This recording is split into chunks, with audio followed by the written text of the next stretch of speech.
Please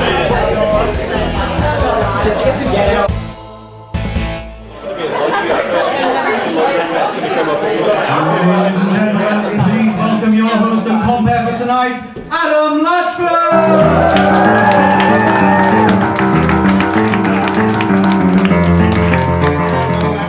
How are you all doing tonight? You all doing alright? Yeah. Right, quick one just before we start. How many of you have been to an NCS, a Newcastle Comedy Society show before? Yeah. And how many of you have been to a Newcastle Comedy Society stand-up show before? Well, there hasn't been one. But no, this is our first ever show, so please go easy on us because we are a bit shit. But like, we are £2 then. So there you are. But yeah, I just thought I'd quickly check on that and things like that. If you haven't been to see us before, we are university based, and we have got some great comedians, both improv, stand-up, and sketch. All that kind of stuff, and it's just good fun. Is everyone fine with hearing and stuff? The mic's fine, just before I carry on? Yeah, that's fine, cheers for that. Yeah, so I'm just going to tell you a quick bit about the outline of the night. We have 11 different comedians on tonight. Which is one more than Red Raw, so you are getting an extra 18 pence of your value. Yeah, so we've got 11 comedians on. We'll have 4 acts after me, just going on. Then a little break, and then we'll have 6 acts, and then a little break, and then we'll have an absolutely wonderful headliner for you, and then we'll finish the show, and we're all going to go out and get drunk, and you're welcome to come and join us. So, yeah, so who have we actually got in tonight? Sorry, what's your name, sir? Yeah? Cash.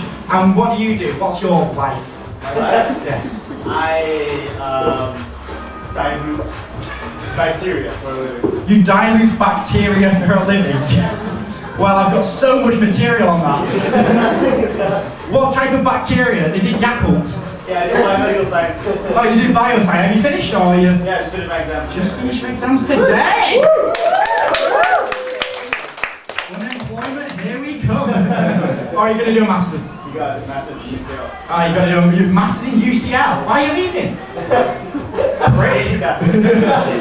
Newcastle shit. Oh well, I agree, but we'll hear about that later on. Newcastle is a little bit shit, not the university, but the town, and I should never say that.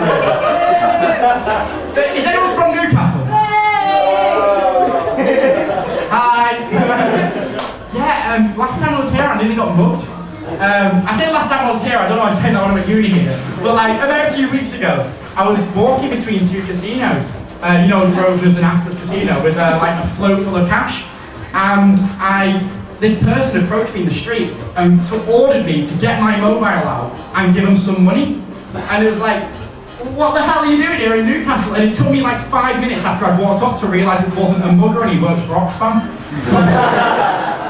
But yeah, that's the only other issue I have with Newcastle is that a lot of people smoke in Newcastle on the street and stuff, and no one really smokes in my house.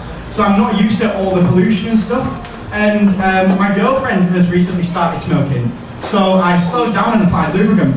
I'm really sorry, darling. But yeah, so there we are. As I said, we've got a few acts on for you tonight. I'm just going to chat to a couple more of you. So, what's your name just next to Cash? Was it Cash?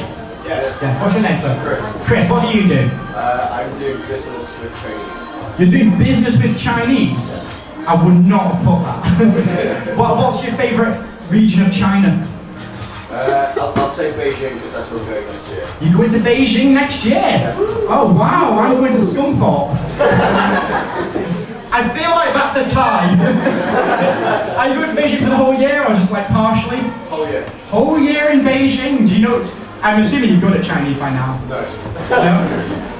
Do you have any good phrases in Chinese? Go on, give us one.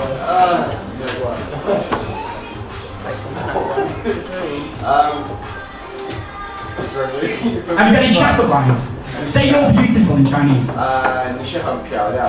你是很漂亮. I said that wrong.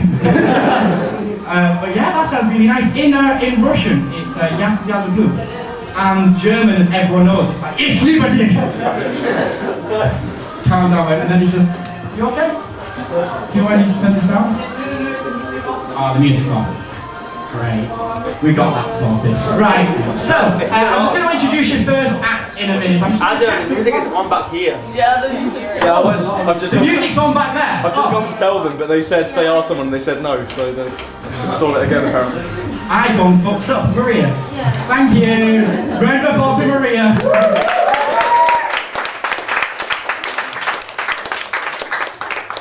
My hearing is fucked. But yeah, just before I do introduce first, I'll just chat to one more of you, as I said. So what's your name, madam, here? Stephanie, and what do you do? Environmental science. What's your opinion on global warming? Because I'm fucking roasted.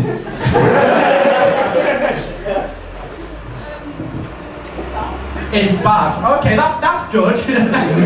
I'm glad you're on board with it's bad. Are you in first year, second year, third year? First year. Ah, right, so you don't learn much more than it's bad yet. What did you do for your A-levels? If you remember that far. Physics, maths and PE. Ooh, PE. Why? You liked it? Did you like running or getting changed or? What else is PE these days? But yeah, no, actually, one of my friends did PE, and it's like a lot more scientific than that, isn't it? Sometimes you actually have to stay indoors. And like, it just seems crazy to me, because when I did drama, I just dressed up in drag, and I've not really gone much further than that. Got out of the clothes, but there you are. Okay, so now I'm just going to introduce your first act of the night for you. And he's an absolutely brilliant friend of mine. He's a fantastic lover. But yeah, he's a first year, and he's going to be doing rounds on the comedy circuit all year long. So please welcome the wonderful Mr. Will Goddard!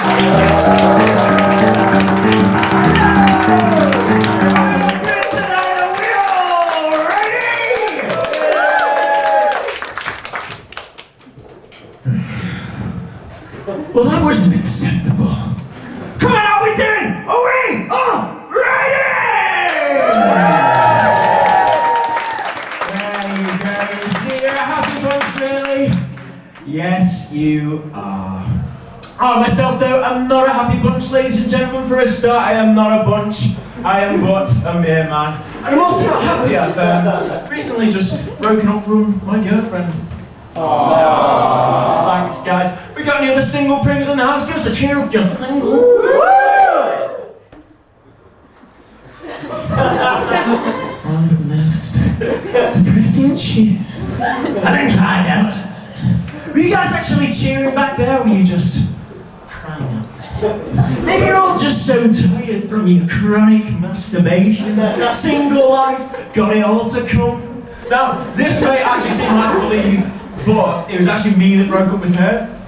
I had to say that dickhead sentence to her, didn't I? I was all like, so we need to talk. I mean, no matter how you say that, you always come across sounding like a massive knob. And it was no different this time. But it would have been a lot easier had she not responded with the most innocent reply I've ever heard. She says to me, should I be worried? I mean, on the one hand, you can't go, no, darling, everything's fine and dandy. On the other hand, yes, you should be worried. You're about to enter a spiraling hellhole of pain and misery. Of course you should be worried. Probably there's some kind of social convention about not doing that. She's, I had to break up with her though, ladies and gents. The past year, she's been living in Peru, and I can tell you for free that is a fucking trek. It is a trek, and when your other half is living on the other side of the world, in a different continent, it really changes you as a person. I mean, for me personally, I was starting to feel really, what's the word? Horny! Really horny.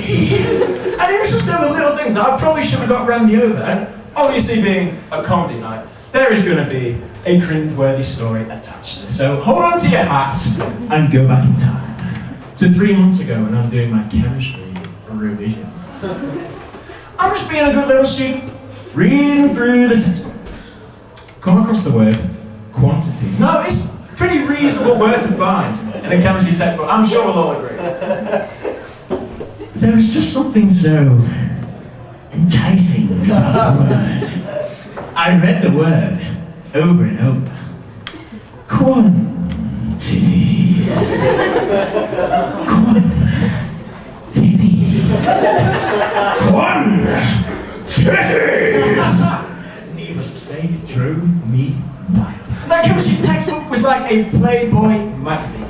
And this highlighted to me two things.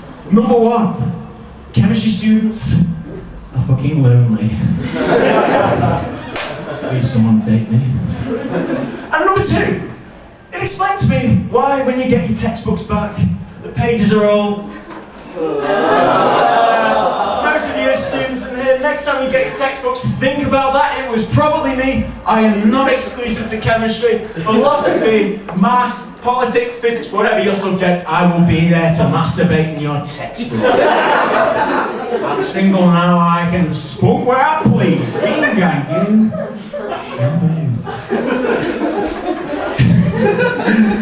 I always feel really embarrassed at that.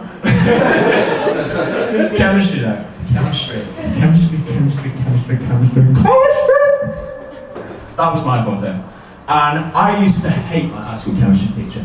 And you'll have all had a teacher like Mr. Roderick. Or as we like to call him, Mr. Rubberdick. Yeah, no, he didn't really like that one either. But let me paint you a little picture of the kind of guy that Mr. Rubberdick was. He was the kind of guy with a genuine camel's ball bag as a face. He's the kind of guy you see, like, when he walks into the room, the first thing you think to yourself is, shit, what have I done now? He's the kind of guy that you suspect never actually left the school and just slept under one of the tables in the classroom. And he was religious to high hell. I've always got this one memory of him. And it was a couple of years back. Do you remember when the Pope retired? Do you remember that? Do you remember that? Yeah. And you know what happens. Vatican City goes into lockdown. There's that smoke that goes up above the Pope's house. And if it's a black, oh God, no, golly gosh. No Pope, no hope. But if there's white smoke, yeah, groovy baby, we got ourselves a Pope. Fuck that, I hear you say. Fuck that. There should be an over 75s Hunger Games in the Vatican City. Because surely, Jesus is going to be on the side of the bastard who can come out of that. That's just my thought. So yeah, so Rubberdick's there. He's just overlooking everybody like this. Like I'm doing to you right now. Except he's rubbing his big old gorilla hands together. Doing his version of a smile.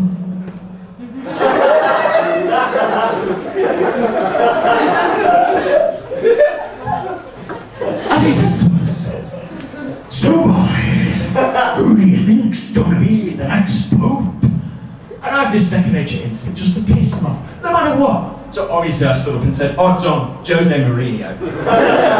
And his reaction was priceless. I'll never forget it. Grabs me by the arm, yanks me out of that classroom, sits me down. He says to me, listen, boy, if you're not going to take your education seriously, I suggest you leave the school and go and do some kind of stand-up comedy.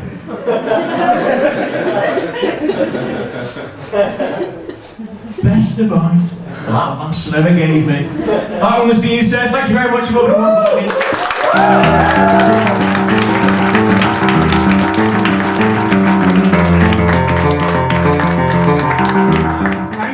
Will Goddard, you're still not getting paid though, so not the best advice. Just before we start, do we have any chemistry students in today? Woo! Are you single? Yeah. Okay. Any others? Look me up. We have one that is 100% of chemistry students are single, so... Two! Oh wow, 2 chemistry students are single. Well, you know, that, you could, you know. I'll tell you what, get each other a drink in the interval and we'll see how this one goes throughout the night, shall we? Anyway, right, so before I move on, we've got a brilliant second act on tonight. I lived with him in my second year. We shared some wonderful Mario Kart sessions in third year when we didn't live with each other and we were supposed to be at work. But yeah, he's an absolute great friend. He looks a little bit like Kevin Jonas, but like if he's tricky. Like, if you understand that kind of look. So I'm just going to welcome him to the stage. It's the wonderful Mr. Ian Fox!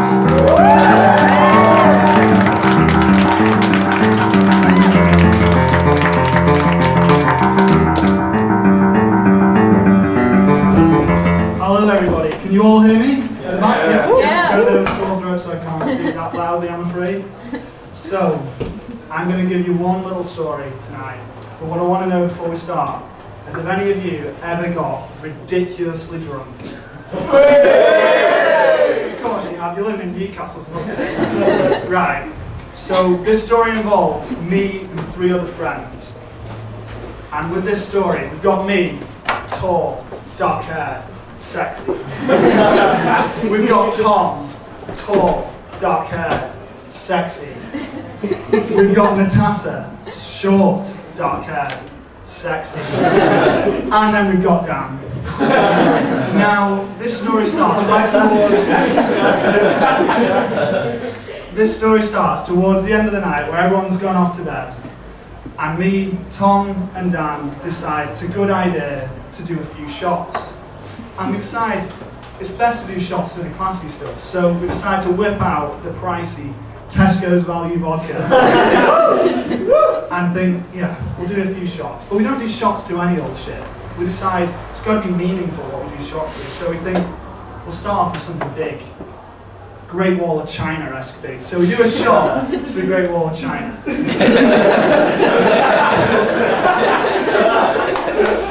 We do a shot to the Eiffel Tower.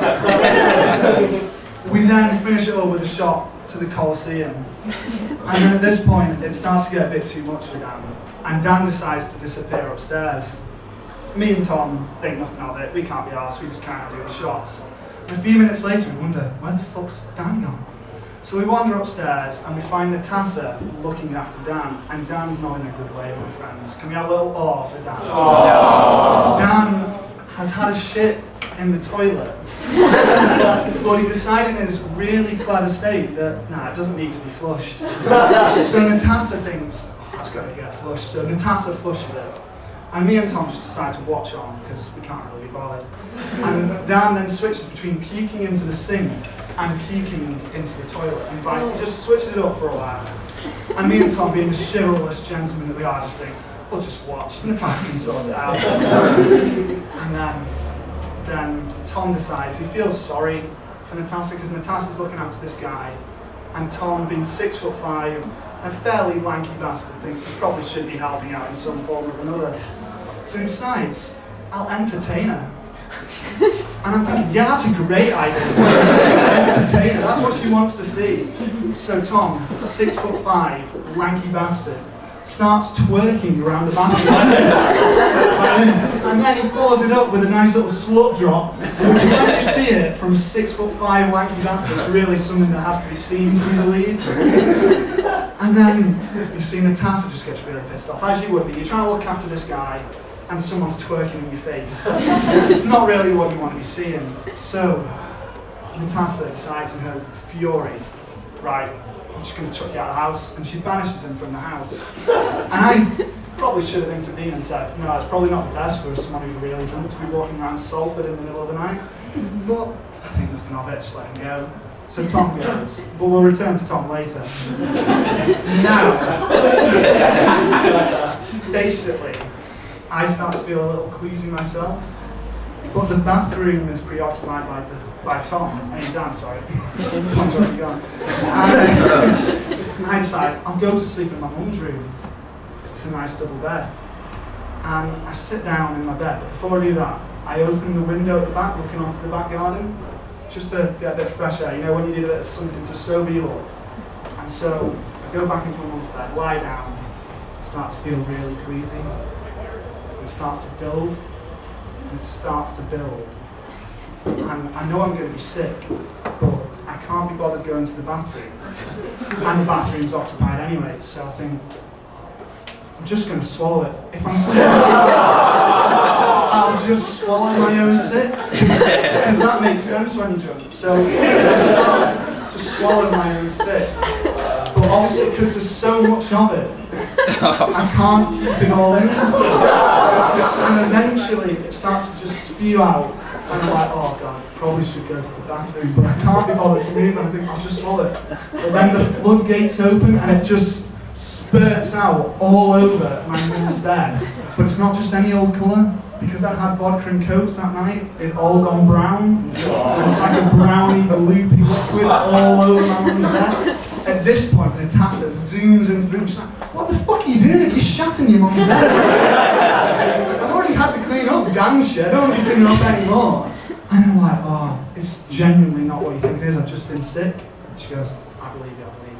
So what you want to do, so you're going to pile it up into a little ball, and you're going to bring it outside your mum's room, and then we're going to deal with it. So that's what I do. I wrap it up in a ball, and I carry it outside. And I'm like, what do you want to do? And Natasha says to me, put it into the bathtub, and we'll deal with it in the morning. I interpret it as, because I mishear it as, what you want to do is you want to throw it down the stairs.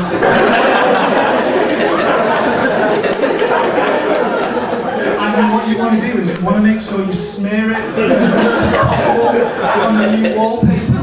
So I'm like, yeah, I can do that, Natasha. I will do that. I'll pass that level with a plonk. I hurl it down the stairs, and it smears all over the nice beige wallpaper that we got. And I'm like, oh, I'm sorry. Natasha says, go the fuck downstairs and pick that up right now. So I pick it up, but you know when you're drunk, you don't really have much semblance of balance. And so I try to walk down the stairs, but as I'm doing it, I use my hands to try to make sure I go down the stairs. Because my hand's covered in sick, and I'm making like a nice little hand like wallpaper like down the side. So I'm like, oh shit. I pick it up, take it back upstairs, and I put it in the bathtub. And then after that, I go back to my room, clean myself up, well, go back to my mum's room, and I lie down in my mum's bed. But there's now a wet patch in my mum's bed, and I'm like, I didn't piss myself, did I? I really didn't do that. And then I feel drops of water on my face. And I'm like, why? Why have I got drops of water on my face? I look out the window, and guess who's there? It's Tom. And Tom is shouting up at me saying, what the fuck are you doing? Let me in, you fucking bastard. And he's got a hose pipe at crotchlet, spraying it up into my bedroom, blasting my mum's window and through into my window. I'm like, what the fuck are you doing? He says, let me in, you fucking bastard. So I go downstairs, let him in, and he's like, what the fuck's happened here? As he sees the shit-stained looking smear wallpaper. And I'm like, why the fuck are you using a hose pipe? And he goes, well, what happened was I tried to knock on after doing a walk to the golf course and back. And no one would answer the door. And I was like, would you not consider just ringing me or just knocking on the window? And he's like, no. I was like, that's really smart. So he walks around the side, apparently. He walked around the side of my house, and climbed onto a bin, climbed over the really dodgy fence panels into my back garden, saw a hose pipe, hooked it up, and just started spraying into my window. And I was like, that's really clever, Tom. That's really good. You should put that on your CV. And so after that, we all sit down, we all go to bed, and we all wake up in the morning. And you know when, if you've ever been to the zoo, and you go to like the lion enclosure, and you look like really excited, like, I want to see them tear some shit up. And then we sat round outside the toilet where Dan has spent the entire night. And we wake up, and he wakes up, and I'm like, come on. And he turns to us and he says, so did I miss anything now? And I'm like, nah, nothing. Thank you very much.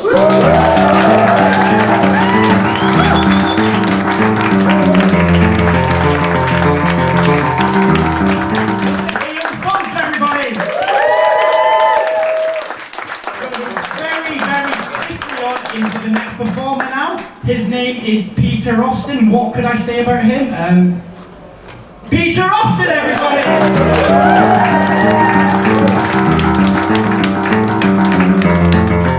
Hey, it's nice up here, isn't it? Hey, yeah, it's left nice and warm for me.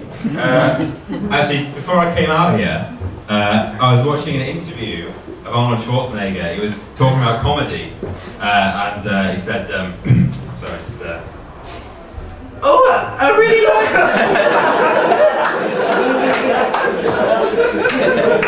I really like doing comedy find it really rewarding.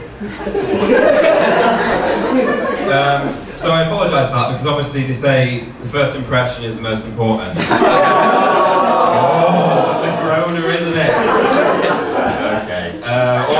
Also apologies to those of you on the front row if I look a little bit unkempt. I did try and trim this stubble with a box of shredded wheat before I came. My dad said you should always cook with the grain. You're going to do that all night, is that it?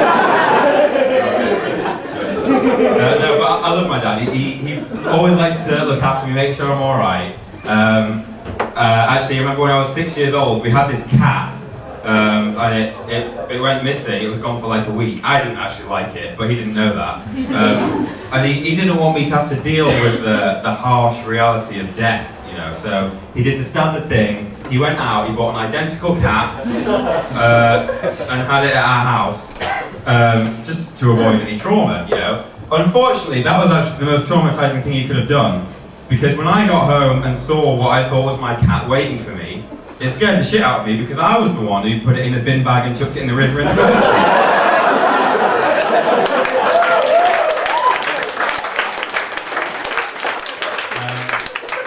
Well, that's my dad, lovely guy. My mum's very nice too. Actually, there's one thing about my mum that's a little bit strange, which is she's got this pathological fear of horses. It's really weird, just like she can see a picture of it and it'll set her off. But my family are kind of getting used to it now. It's nothing we're not familiar with because she's been like that for donkeys. So,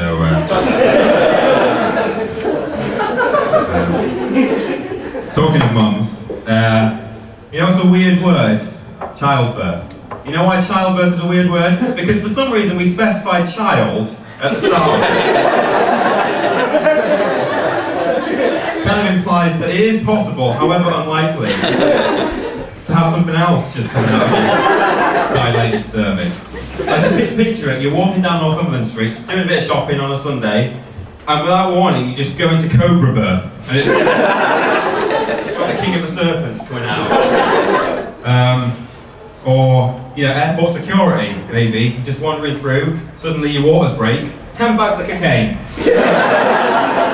Could happen, childbirth, that's why it's called that. I'm actually the sort of person who probably would get caught out at airport security for like really innocent reasons. I seem to have that kind of bad luck where whenever there's an authority figure, I just get into trouble. Like in high school, I don't know if you guys had this, on the computers, if you typed in a dirty word into Google or even just into a document that you're working on, it would immediately, it would get screenshotted and sent straight to Mr. Scott, who ruled the network with an iron fist, right? He gets a screenshot of whatever you're searching for, you know, massive dick or whatever. But unfortunately, it was a really sensitive system, like too sensitive. So twice in the space of 2 months, I got pulled up for really innocent reasons, right? I was starting an essay, just doing the title, that's all I'd done. I'd put advertising analysis.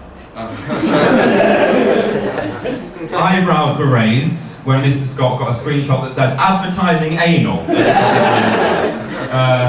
Not 2 months later, I was hauled into the office, no less, because halfway through an English essay, I'd just written a little subtitle that said, Great Expectations, Dickens. 2 questions were asked. 1, why was I expecting Dick? Second, what's so great about Dick? It was a Catholic school. I always find, when I think about school, I always think about how, as you get older, the things you used to find really fun just suddenly become really boring. Like when I was a little boy, I remember I used to race snails across the garden patio, but now that I'm bigger, I always win, so...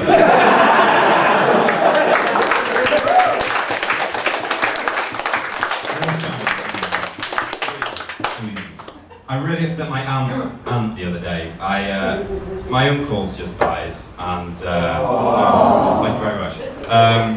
I sent her this card a couple of days after the cremation. She was quite upset beforehand, just thinking about burning her husband. And I knew, she had the cremation on her mind. She picked up the ashes. But I sent her this card, and she immediately rang me up when she'd opened it and said, that was very insensitive. It was very insensitive. I thought, what did I write in it? I don't know what I did. All it said was, "Dear Auntie J, thinking of you in this troubling time. Hope you're feeling a bit better now the dust has settled."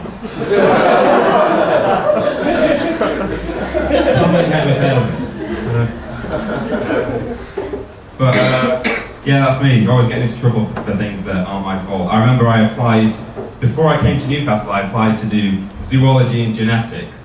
And they gave me an interview, and I turned up there, and I was really nervous about the interview. And I thought, I'll start with a joke. That'll be fine. Break the ice. And I walked in there and I thought, zoology. This guy, I bet this guy likes his animals. I'll do an animal joke. Okay. Walked in there, said hi, shook hands with him, and I said, "Hey, what'd you get if you cross an elephant with a fish?" He said he didn't know. I said, I've actually forgotten the punchline. I said,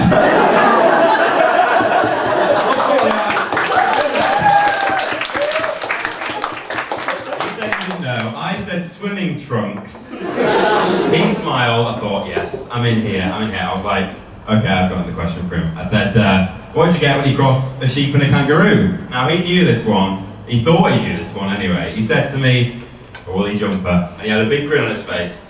A grin which swiftly went away when I took a jar out of my bag with the rejected embryo of a sheep kangaroo. He told me it was highly unethical, and I didn't get there. Anyway, I'll leave you with one thing. I've only been here a year. I'm just doing one year masters, and I've made some friends for life in the society. And I think some of the jokes that get thrown around, I know you're gonna have a great night. Like, they all have a really good sense of humour, and it just makes me think back to high school, where the sense of humour wasn't quite up to standard. I remember in year 9 physics, we were playing with an oscilloscope, right? And the teacher gave us all an instruction. We were working in pairs. He said, right, just press the black button and tweak the knob until you get to the right frequency. Obviously, a room full of 13, 14-year-olds, we all sniggered at tweak the knob. Except for one boy, who was a few sandwiches short of a picnic, a bit of a happy meal, as we used to call him. He sat there, he knew something funny had been said, but he wasn't sure. He had the gears going in his head. He was thinking about what had been said. He said, press the black button, tweak the knob, frequency. Black button, tweak the knob, frequency. And he went, black.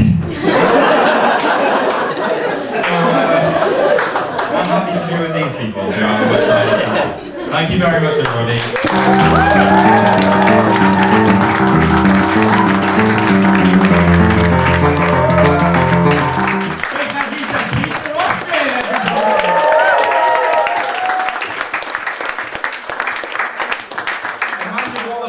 For killing his cat and for forgetting his punchline.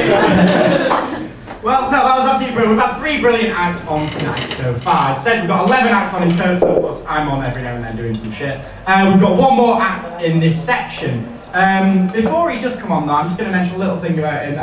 He is a chemistry student, as we worked out before, by the fact he was the only person wooing. Despite there being more than one chemistry student in the room, he's the only one to be proud of it. But yeah, a lot of the people in this society are staying on to do a master's, and they're already doing a master's, and they just basically have realised that comedy is that much of like degenerates, where nobody wants to go and get a real job. We'll all go and do our hobbies, and we'll cling on to them for as long as we possibly can. So if there's anyone out there booking at the moment, you might want to give anyone else a call. Anyway, I'm just going to bring on the next act, the final act of the session, and then I'm going to let you all go, have a little break, and come back. So when we were printing out the poster, his name is Thomas Johnson, so his name is TJ, but we called him TJ Johnson, so he's got an extra J. So well done. Promotion? Promotion. Right, so hopefully you'll have a great night, and TJ closing out the set, please welcome Mr. TJ Johnson!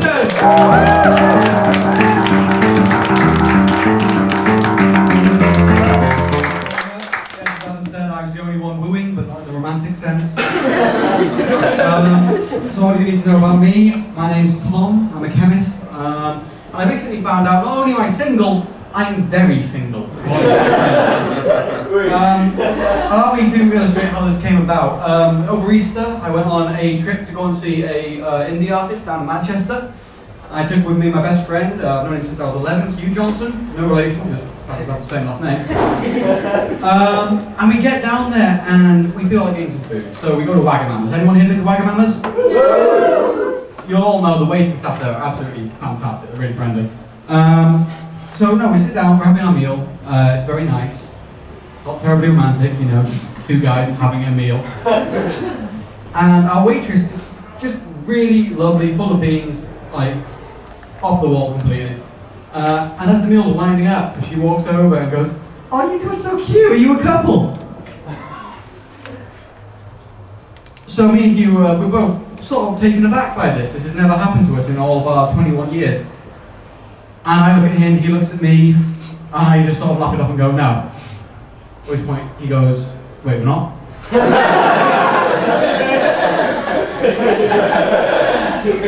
The waitress's smile just vanished. He had no idea what was going on. At which point Hugh went, "No, we're both, we're both straight." And she goes, "Oh, are you both in relationships?"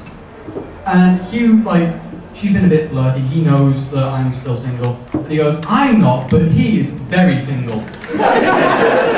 Now I don't know whether to be happy here because he was trying to help me out, or if I should be offended because how the hell do you become very single? I am cripplingly single. But yeah, no, we just brushed that one off in the end. But yeah, to clarify, I am indeed single. So single, in fact, that I recently tried Tinder. Has anyone tried Tinder? Okay, so for those of you who haven't, I'll explain the premise. It basically links to your Facebook, and you get a few pictures put on there. You get to put in a bio. It tells people about your interests. It tells you about their friends, if you have anything in common, that is. And if you like them and you want to meet them, you swipe to the right. And if you don't, you swipe to the left. If you both swipe to the right, you get put in a chat together. You get to choose what age range you date within, so you're not going to get anything too unexpected, like a 54-year-old mother of two, just looking for a good time. I set my age range to 18 to 24, I think, so I'm in the middle, 21, quite nice. That's a mistake. 18 is the minimum age you can have to be on Tinder. So as a result, there are a bunch of 16-year-olds who lie about their age. But that's not the half of it. Towards the end of my run on Tinder, I came across one girl who had pictures where she was missing teeth and still in a school uniform. Apparently she was 21. Okay. So yeah, Tinder is a scary place. I'll tell you one bio I saw. If you're in the room and you have this bio, you may want to change it. It said, "Don't swipe to the right unless you want a finger in your ass."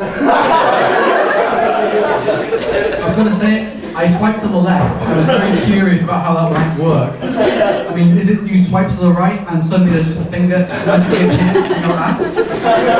Or is it more like the girl from The Ring, where you swipe to the right and she crawls out of the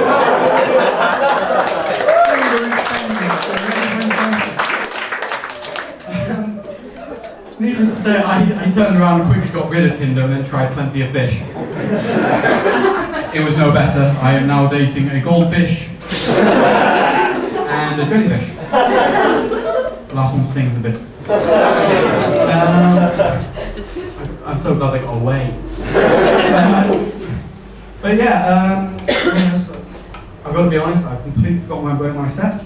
So I'm going to come over here. I've got this. Swimming trunks. Swimming trunks. Perfect. Thank you, Peter. Oh yeah, that was a good story.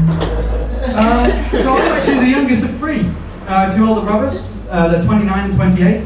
So as a result, when I turned 18, we all started drinking together, and they would just take me out to clubs and watch how quickly they could get their 18-year-old brother hammered. That was a fun time. And then more recently, after I broke up with my ex, we were all sat around. This was just after my first serious relationship. It's a lad's night, and we're all sat there drinking, and a few of their friends have turned up, and they decided it's a great idea if we all play Never Have I Ever. Does everyone here know how to play Never Have I Ever? Okay, so again, for those of you who don't, we're going to have a little practice round. Essentially, you say, never have I ever, and then something you've never done. And if someone in the room has done that, they have to drink. It gets very sexual very quickly, but we'll keep it nice and tame right now. Never have I ever failed an exam. Oh, there we go. We've got a couple there. So yeah, we were playing this quite hard, but nothing particularly weird.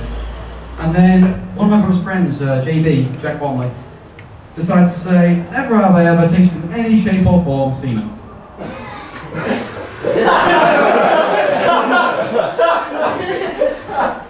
Yeah. So that was quickly met by my brothers going, what? So I had to very quickly backtrack and sort of go, no, it's not what you think. It's not like that. And they said, right, explain this right now. We need to hear the story. So my ex was a bit new to sex. She didn't know all the conventions. So one evening, this is already breaking up before front. One evening, we're having a bit of fun. She's south of the border, having a great time. I am too. And I don't manage to give her a warning. Things happen far too quickly. And she's not best pleased about this, but she doesn't express displeasure. And so I just goes, then she, traverses her way up. And I think, okay, well, I'm going to have to kiss her to say sorry. That was not a kiss. Oh. That was actually probably one of the grimmest moments of my life, because you don't know what to do in that situation as a guy. Ladies, don't ever do this to your man, please. Unless they've asked for it, don't do it. You suddenly, you're just expecting a bit of tongue, and then suddenly there's something warm and fluid in your mouth. You can't stop either. You can't stop kissing them, because now it's be weird. So you're just going. Possibly one of the most traumatizing events of my life. So yeah, I had to explain that to my brothers, which was not the most comfortable conversations 5 San Miguel's in. Also, I mean the nickname Snowball.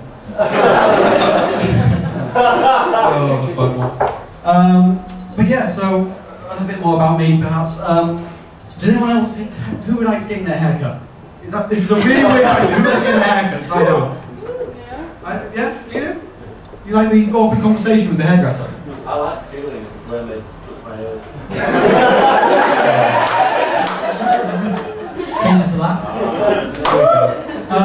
But no, for me, I'm not a huge fan, because I don't like the awkward conversations, very superficial, and they seem to ask all the same questions. I know my hairdressers, I go into the same place quite frequently, and as a result, they know what I do. So they sort of I got that there last time, sat down and they said, oh, how have you been? Are you still doing chemistry? I was like, I bloody well hope so. It's a 3-year course, and last time you saw me was 3 months ago.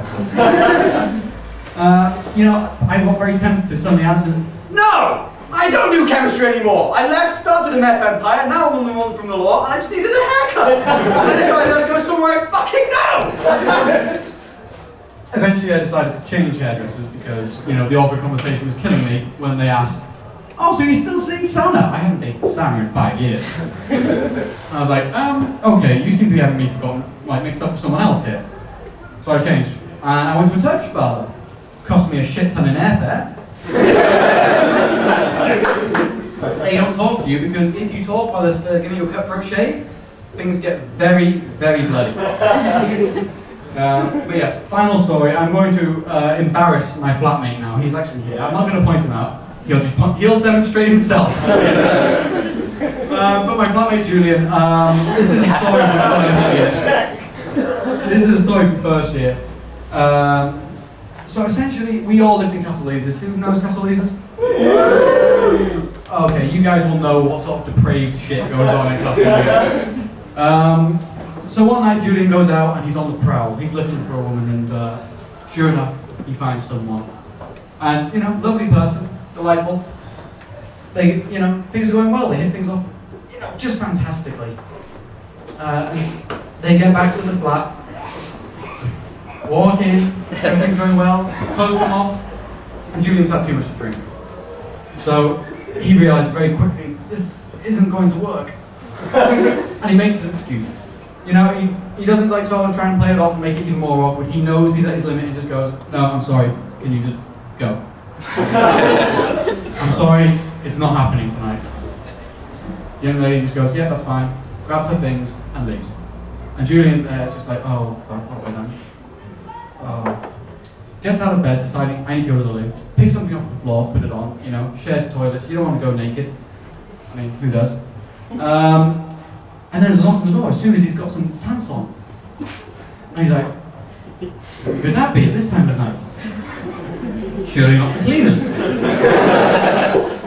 So he walks to the door, clad in his boxers, or so he thinks. Answers the door, and there stands the young lady, holding a pair of what look suspiciously like men's boxers. And then Julian realises that the silky cloth caressing his package are not his Hugo Boss pants, but much rather a pair of ladies' silken underwear. He doesn't try that stuff anymore. He's now looking for a committed relationship with a single chemistry student. So,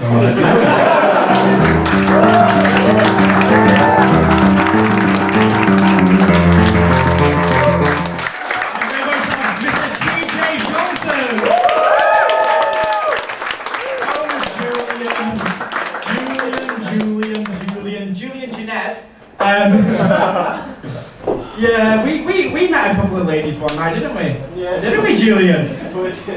And that didn't end that well, did it, Julian? I mean, you weren't wearing anyone's underwear. That was probably the problem. Right. Probably. Yeah, just before we go, he was talking about tasting semen, wasn't he?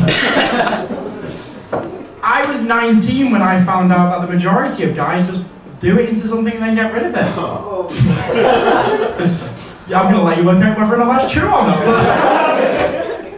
But no more of that. Right, we're gonna have our first interval of the night. It'd be a great help if all of you could just take your glasses downstairs for the bar staff. It needs to won't come and interrupt us when we're going on. It's gonna last about between 10 and 10 and a half minutes.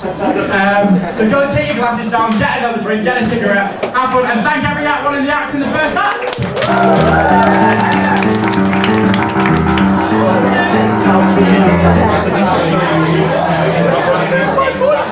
please welcome back to the stage our host and combat for the evening, Adam Latchford!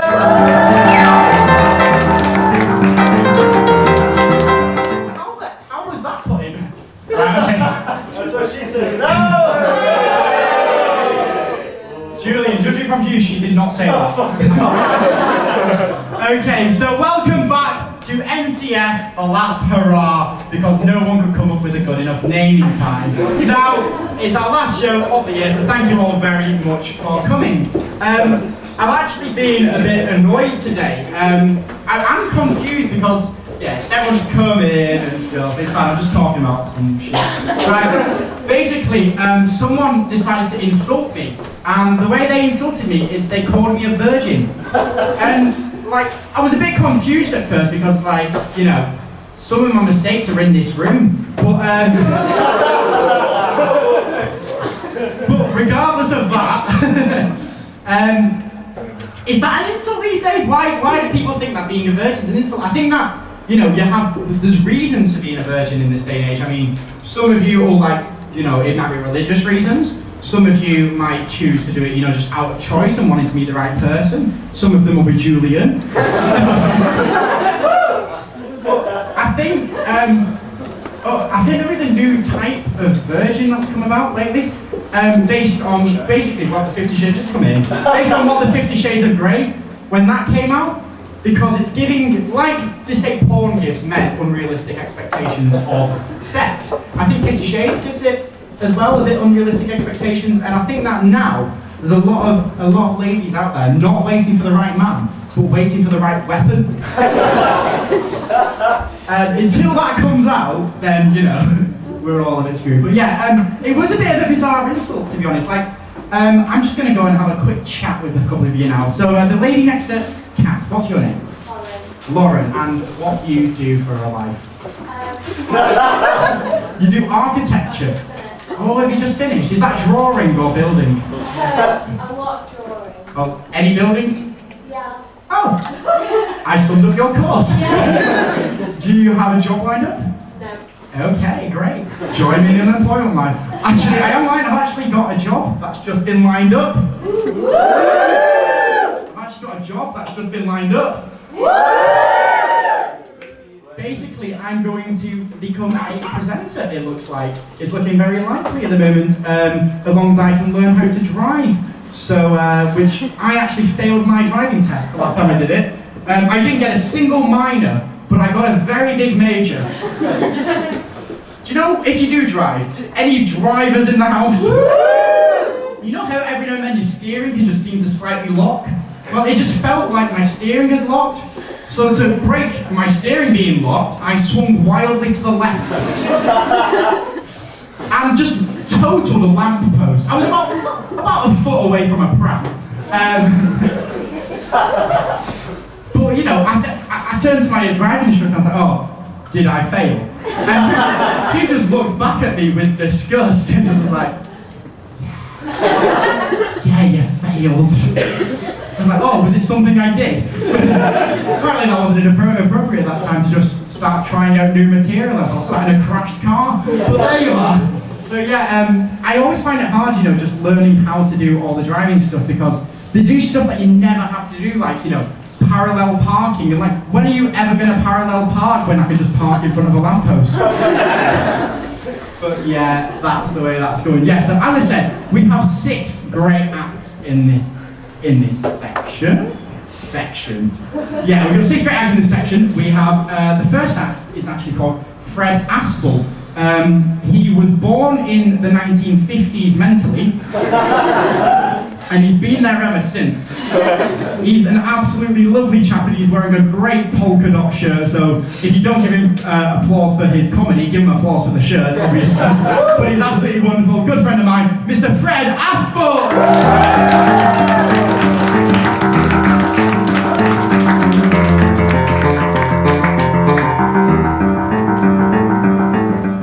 Right, hello, insert town here.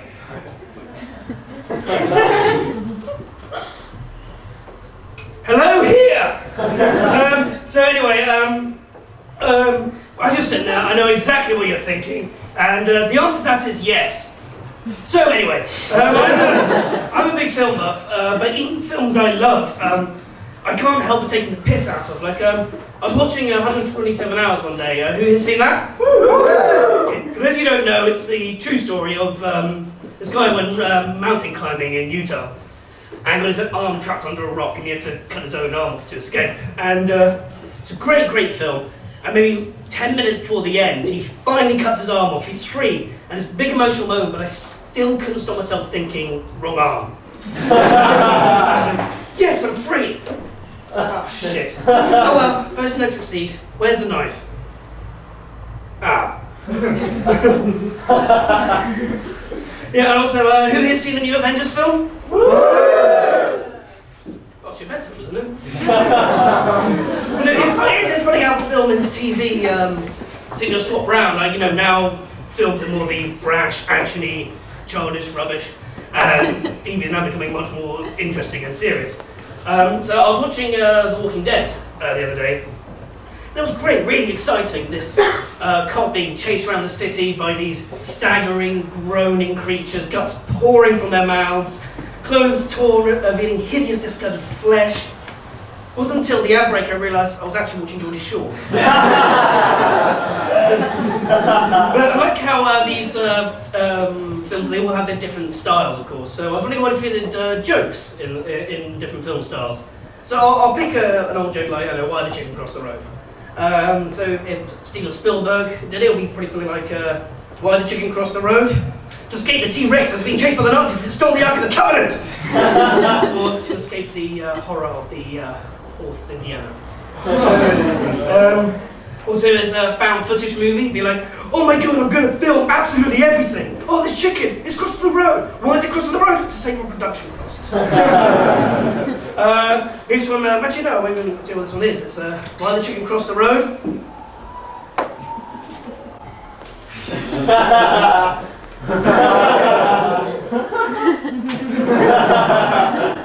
And this one, let's see if you can guess this one.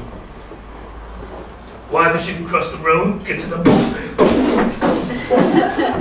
That of course was? Tarantino. Michael Bay. No, Osama bin Laden. He made those videos. But no, that probably falls in found footage. So I think I'll finish up with this one. Based on a true story. Why the chicken crossed the road? Because I couldn't think of any more material, alright? So on that note, goodbye and Tara, I hope to be here again soon.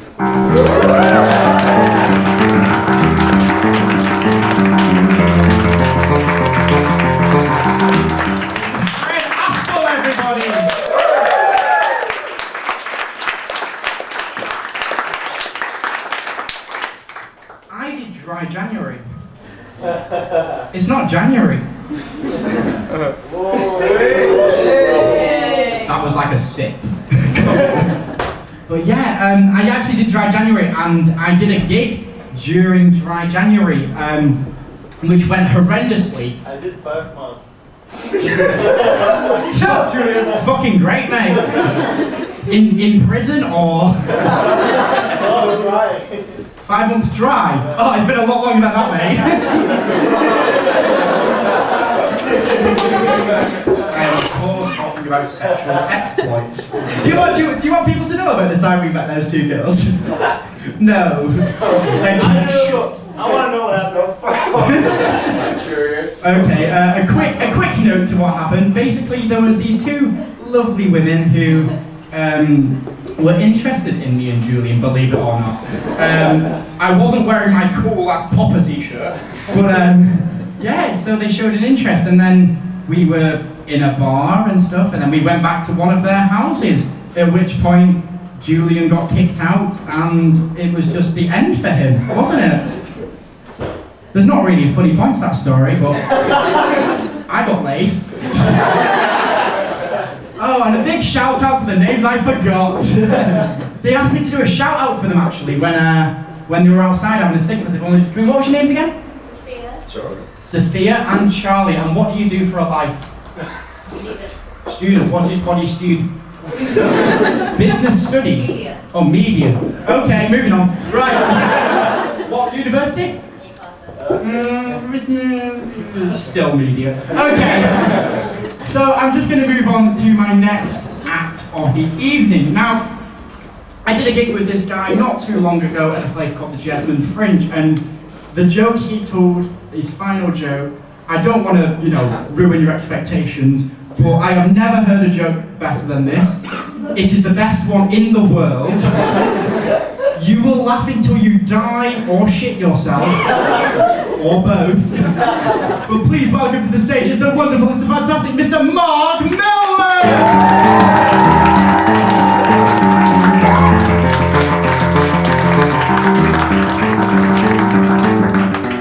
Okay, seeing as Adam has talked up this joke, I might as well tell it now. How do you make a sausage roll?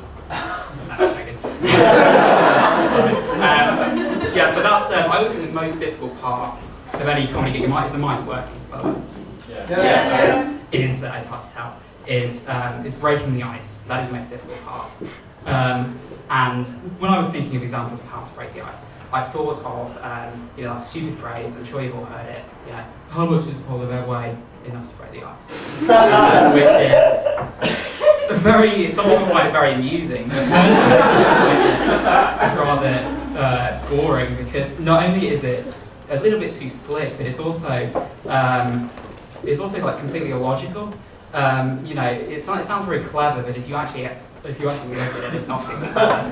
Because let's put ourselves in this scenario. Let's say that we are the polar bear in the scenario. And we know how much we weigh, and we know that around 90% of the Earth's surface happens to not be ice.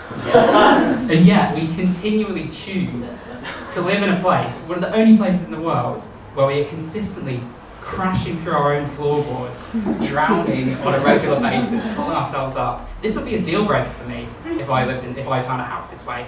If I was to go on a house tour and the real estate agent would take me around, and she would take me to the bedroom and she'd say to me, "So what do you think?"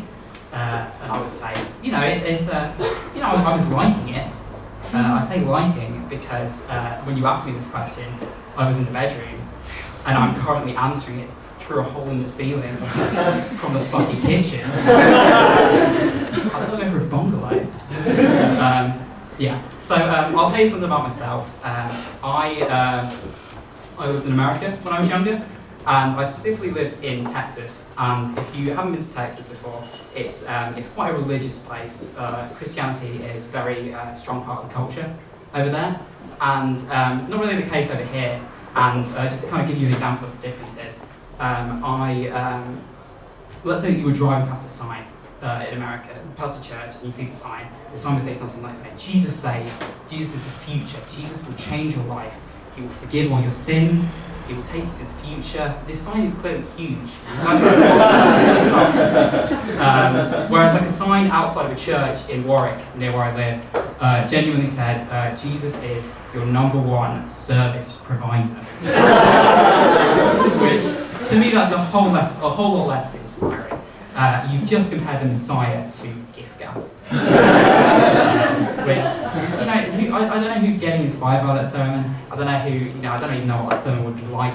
I can't imagine, sitting down and hearing the Reverend say, "Come, accept the Lord. His signal is strong. His network is free to access." And perhaps after you would go up to the Reverend and say, "Reverend, I don't think I can be a part of this church, for I have sinned. I have stolen Wi-Fi from my neighbour. Can I be accepted?" And the Reverend would say something like, "Child, always remember that God has a plan for everyone."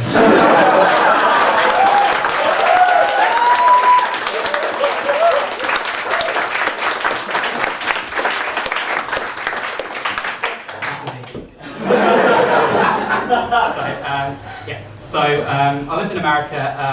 People often wonder why I don't sound American, why I continue to sound British. And the reason for that is that a lot of people are very complimentary of the British accent in America. They like to hear it. A lot of them seem to think that it sounds sophisticated, which, fair enough.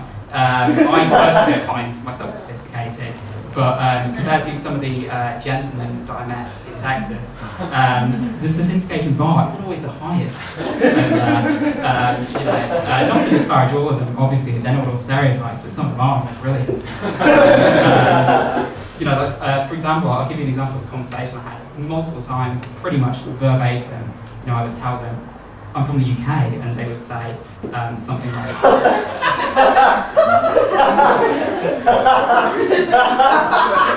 "Sophistication."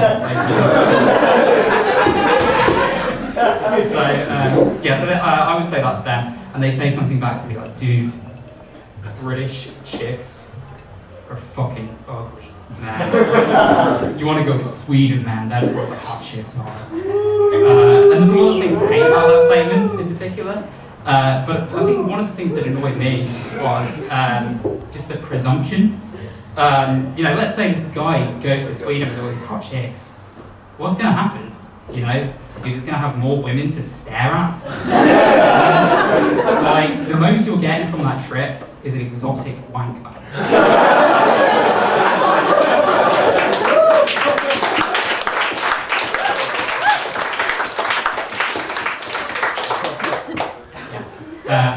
Glad you enjoyed that joke. Please remember, if you did like that joke, to like me, to fave me, to subscribe to me, to follow me, please, everywhere. To print out the joke, slap it all over your walls, put it in your wedding vows if possible, put it at your funeral. Yes, what I'm doing is parodying online promotion, which is something that I find very obnoxious. I think the only thing more obnoxious than that is the kind of clickbait headline articles that you will get that will say something like, "This thing happens, and you will not believe the other thing happens." You'll notice that any article that actually has something worth saying pretty much says it. I've seen about 5 different articles that say, "This is the miss of the season," talking about football. And then I just saw one that just says, Man kicks ball into face, then scores an own goal. That's all you need. That's all you need. Yes, what's the answer? That's fine. Yes, so yeah, no, I remember it now. I think I always wonder with a website like BuzzFeed in particular, what could possibly, like, what is the quality control level on this website? What article could possibly be too shit for BuzzFeed? You know, you can just imagine the writer, the guy who does the articles, turning the article to the editor and him saying, you know, going through and saying, okay, let's have a look at your new submissions. 13 signs that you're a grave robber. That's not relatable at all. Next one. If you might be a 90s kid if you remember the Kosovo War. That's impressive. Nobody's going to share that. Okay, let's try one more. We might find a gem here. Okay, this is a quiz. Which famous celebrity paedophile type? Yeah, I think we'll publish one. This is good. That's me, thank you.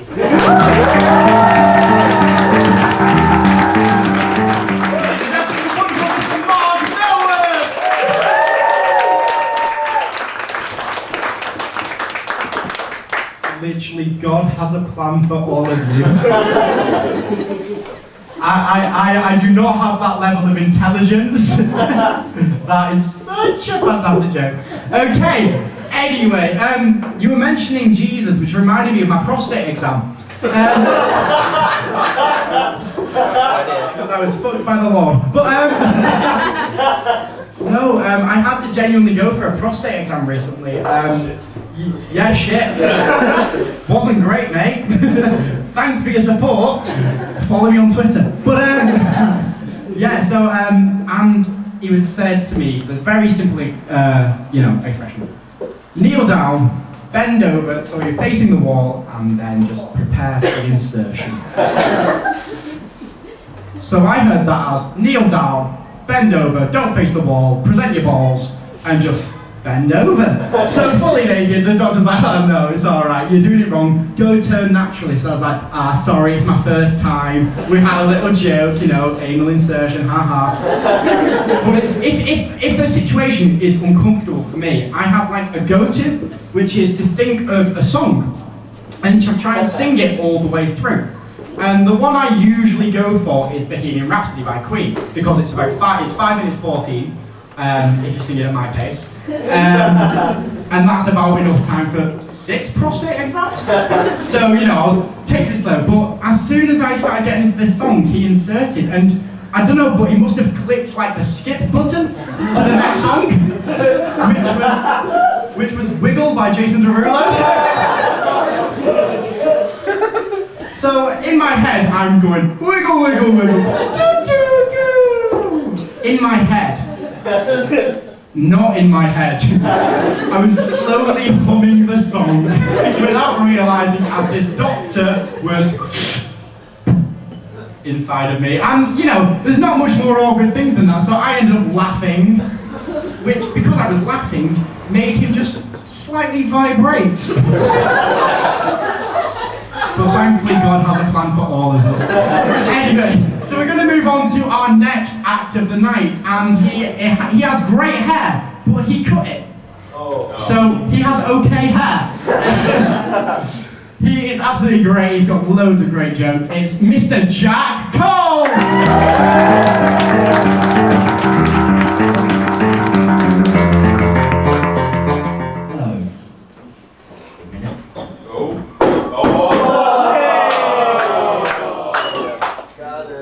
This is why I always have this. There. Excuse me for a minute. That was supposed to be a surprise, but then I knocked off the glass. So. Anyway,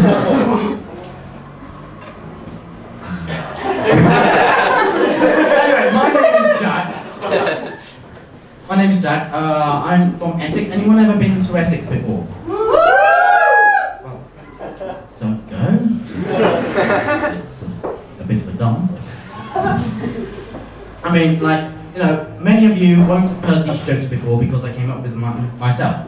I mean, you will have heard them if you're in Comedy Society, or Real Ale Society, or you've added me on Facebook, or you follow me on Twitter, or you live with me, or you're that bloke Phil that I was talking to earlier. But anyway. Yes. Tell you what, it's a bit warm in here, isn't it?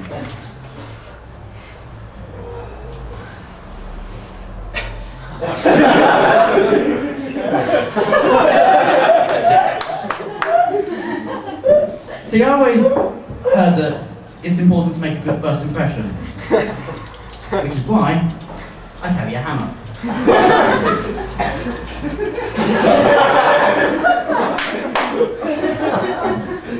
When I was 7 years old, I buried a time capsule, and I think I'm going to dig it up soon. Like, you know, I'm really excited. I can't wait to see how grown up my cat is.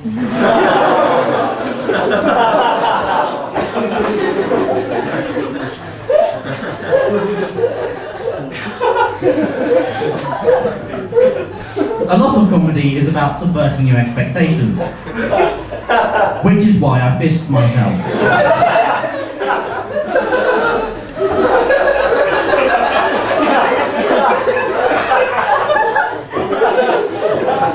I invented a new word last week. Plagiarism. And yes, I did come up with that joke myself.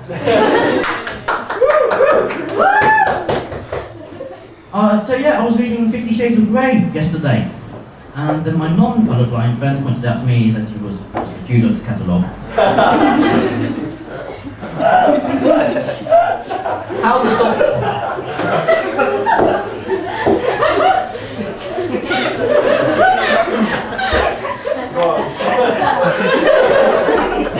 How to stop milk from going sour. Step 1, keep it in the cow.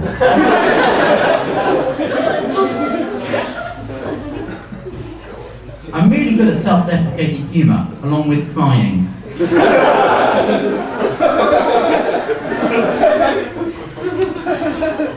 As you may have noticed, I like to take well-known jokes and turn them on their head. Unfortunately, Boris Johnson isn't that aesthetic. Yeah, so I live in Ricky Road. Anybody ever been to Ricky Road? Don't go. It's a dump. It was scheduled for demolition in 1969, 5 years before it was built. Handy hint, always safely remove your hardware. Still got lots of USB stuck in my ass. People sometimes ask me, hey, what's the best thing to get for the man that has everything? I usually suggest antibiotics.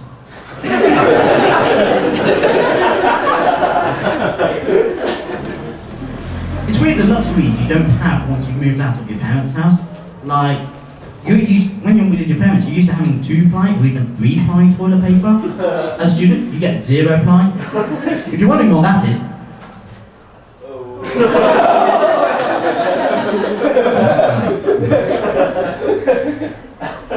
most fires start in the kitchen, which is why I only explode things in the bathroom.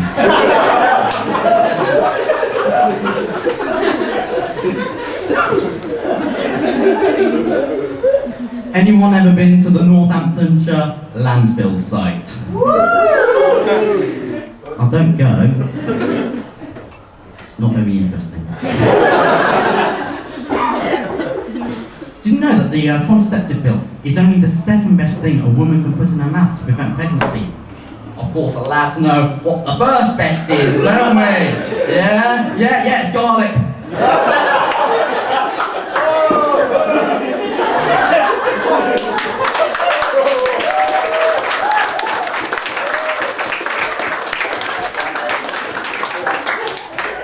Who here has ever played Candy Crush?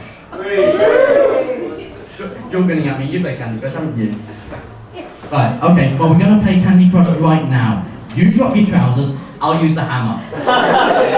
Which has broken. Tell you what, this gig is going a lot better than the last gig I went to. That was an open mic night, and by open mic they meant a surgical procedure.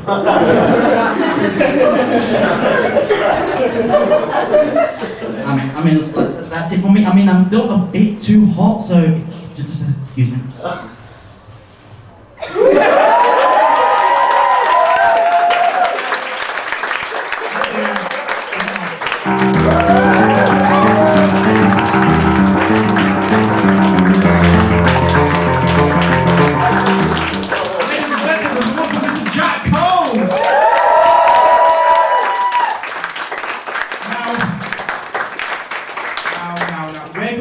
Tonight, and he has a hammer. Oh yeah, that's the thing. Oh, great! Double act! Yeah, just. You alright? You alright? You cool? Yeah. Got anything else? Yeah, I told the hole. I need that for the whole of next week! Anything else? Anything? No. Yes. Why have you put your shirt back on? Oh. There we go. I'm not sexy yet. Ish. Right. Okay, so that was absolutely brilliant. We're going to move on swiftly onto the next act. His name is Haris Ayat Sham Mahmood Qureshi, and as you can tell from that, he's from Newcastle. But no, I'm sure you'll enjoy his set. It's all about how he loves, you know, strip clubs. Is that what you said? Is it strip clubs? Who knows? Right, well, he's on his way up anyway. So, I'm just going to keep introing you. I'm not, sorry. Ladies and gentlemen, Mr. Haris Mahmood Qureshi.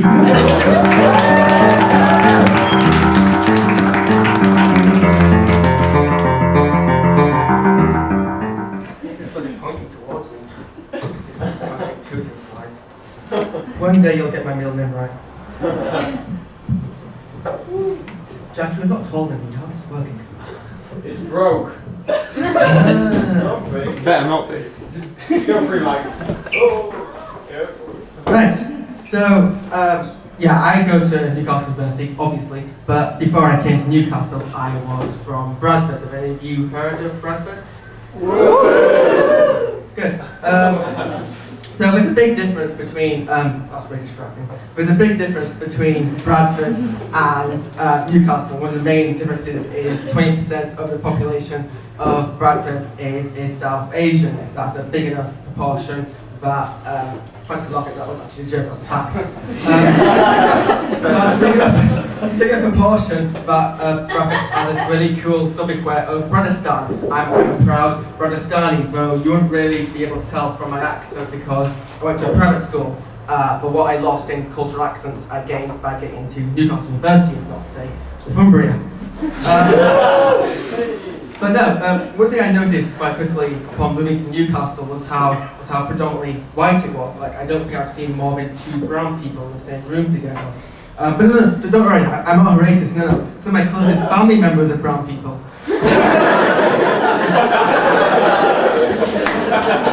In fact, I'd go as far as to say that they all were. But it's this thing that communities do where they target people close to them, and so everyone back feels that they're safe. Yeah, not safe. Especially if you're around the corner, you in the back with the face and the hair. What's your name and what do you do? Me? Do you face in the hair? Me? Yes, you. Sure. Me? Yeah, sure. Okay. What's your name? What do you do? What's your life? Janine. What? My name's Janine. What do you do? Spanish and math. Awesome. So that reminds me of a time when I did some work for a charity. What I had to do is I had to liaise with a charity so we could put this campaign together. So I had this contact who I was supposed to get in touch with. So I tried emailing her, I tried calling her, and I got a response. So I called her head office and I said, I'm trying to contact this person, can you help me? So like, oh well, she's never in the office, but we can give you her number. Like, no, that's no good. I have her number. I'm not trying to get. I can't get in touch with her that way. And like, oh well, she always has her phone off because she's always working in schools. But we can give you a message on your behalf. So as I agreed to this compromise, I couldn't help but wonder if she's never in the office and her phone is always off, how are they going to get in contact with her? Do we have some sort of telepathic charity communications? Secret spy phone, carrier pigeons, smoke signal? Do they shout really loudly and hope for the best? I mean, I can assume it was the latter because she never actually got in touch with me. What did you call Cash? Because I didn't write it down here and doing one. You have my name on your hand?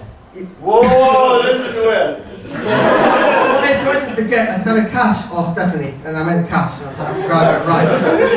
So there's a thing in comedy called a bridge, where you link one piece of your jokes to the other, so it's fluid. I can't thought of one, so I was wondering if you could help me? Sure, man. No, you're useless. Okay, well. Speaking of bridges, I was on a train once. And sat next to me were 3 middle-aged Geordie women of various levels of inebriation. The one right next to me was particularly intoxicated, and I was just there minding my business on my laptop typing some stand-up routines. And she took her phone out and FaceTimed her daughter, which is pretty much fine, it's standard. But as soon as her daughter picked up, she turned the camera towards me and was like, "Hey, look at my new best friend." To which I was like, as you'd expect, her daughter hung up pretty much immediately, and that really should be the end of that. But then she brought pictures of her daughter on her phone and showed me them, and not weird pictures. I mean, not that she wasn't weird. Well, she was a weirdo, but not that kind of weirdo. But she brought up the pictures and expected me to make some sort of comment. I wasn't entirely sure what I was supposed to say. Congratulations on reproducing. Yay, you made a thing. Better next time. Honestly, I was too polite to say any of these, or indeed what my honest to God opinion of her was that she had a very generic face. I mean, I'm sure some of you know what a generic face is. Lauren, you know what a generic face is, don't you? Sorry. You do have a generic face. That's definitely. So anyway, apparently this didn't appease this woman, so she put the phone next to her face and asked me, "Do you think you look familiar?" I wouldn't say no because you're old and wrinkly, but I can't consider myself too polite. As you can see from my stand routine, I'm a very polite person. So what I said instead was, "You have the same sort of fruit, apricot shaped face." I have no judgment either. But no, shortly after, she offered me a glass of bubbly, and I was like, "Oh no, I'm fine, thanks, I don't drink." And she was like, "Oh, you don't drink? I wish I didn't drink." And I was like, "Yeah, I'm wishing you didn't drink either." Do you guys remember, I think it was a year ago now, when Fox News did this whole piece on how apparently Muslims had taken over Birmingham or something? If you don't remember, it's been like this. We've got a so-called expert on who was like, there are parts of Europe and Britain where non-Muslims simply can't go. And if they go into these Muslim cities, they get attacked by the Muslim police and their Islamic race sticks, or whatever Fox News' current line is on the weapons we supposedly have on that person. So yeah, but obviously everyone was too busy ridiculing Fox News to actually angry at them. But it got me thinking, if there had been a Muslim-only city, like an invasion, and this was the first time I heard of it, I'd be really annoyed, what, did I miss the memo? I was always a kid who was last picked at PE, never invited to people's houses, never got invited to cinema trips, and now I don't even get invited to the only Muslim-only city in Britain. Do people hate me that much? But just before I finish off, I was walking down the Fundia Street, as you do, and a monk approached me. As they do. And he gave me this leaflet called I and Mine, and it has some quite interesting and amusing philosophy in it, things like, pure eternal love is the ultimate goal of life, something about lust and sex being bad, etc. And one part I particularly like is talking about how possession doesn't always bring you happiness, and as an example of something you should avoid, it talks about toddler property rules. I mean, immediately I thought this was referring to, real estate for toddlers who wanted to sell Wendy houses and rules for that. But no, apparently I'll just quote to you what toddler property rules are. If I like it, it's mine. If it's in my hand, it's mine. If I can take it from you, it's mine. If I had it a little while ago, it's mine. If it's mine, it must never appear to be yours in any way. Basically, the foundations of which America seems to have been built on.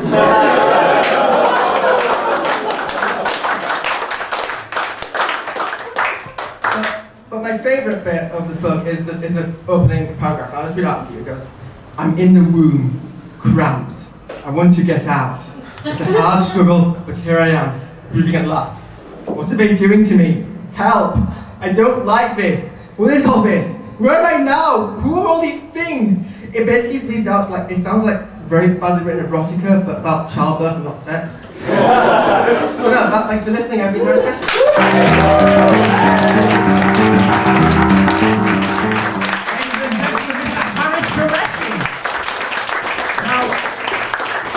Just before we move on, there was 4 people who tried to come upstairs to have a little drink just then when I was stood outside there. And one of them, the chief dickhead, said, they're doing comedy, people are sat down and listening. Listening, lol. He said listening, lol. He's not on MSN. Well, you know, whatever, so, you know, thank you for you guys for not being knobheads. But yeah, the other thing that I said, is it your girlfriend? I also. She has gone. And that, when my dad went...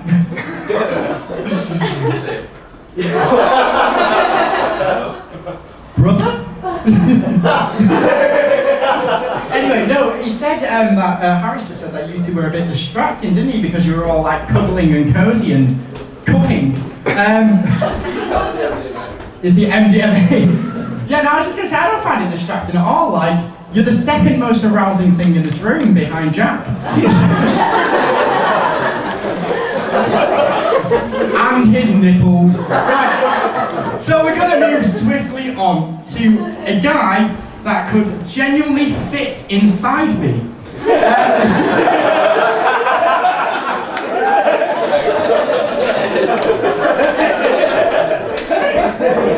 think I'm gonna leave it at that. It's my wonderful friend, it's Mr. Jack Wagstaff!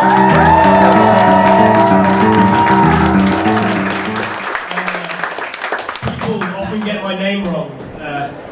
They call me Jack, but I'm actually called Flag when I'm not at sea. I've noticed a lot of comedians like to use a very stereotypical wife character in their acts, kind of a stereotypical nagging wife, some of the older comedians. And I think it's because maybe they think the audience will relate to that archetype of comedy. They'll be able to relate to them. So, my girlfriend's a chicken. We went to this lovely restaurant together, but unfortunately the food was impeccable. Spoiler alert! Well, it's just that Darth Vader, he's a... Spoiler alert! Well, Darth Vader, he's spoiler alert! Well, Darth Vader, it's just that he's a massive bellend.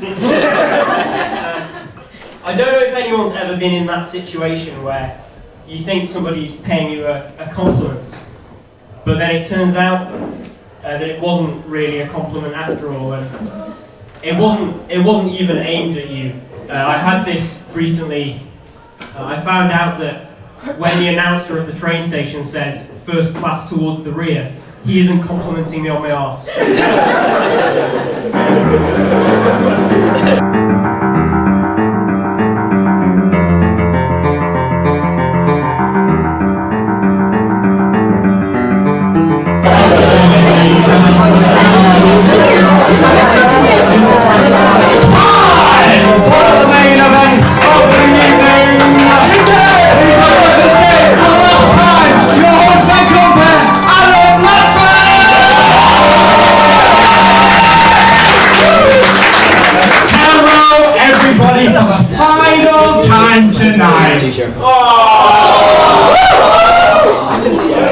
Was that a cheer?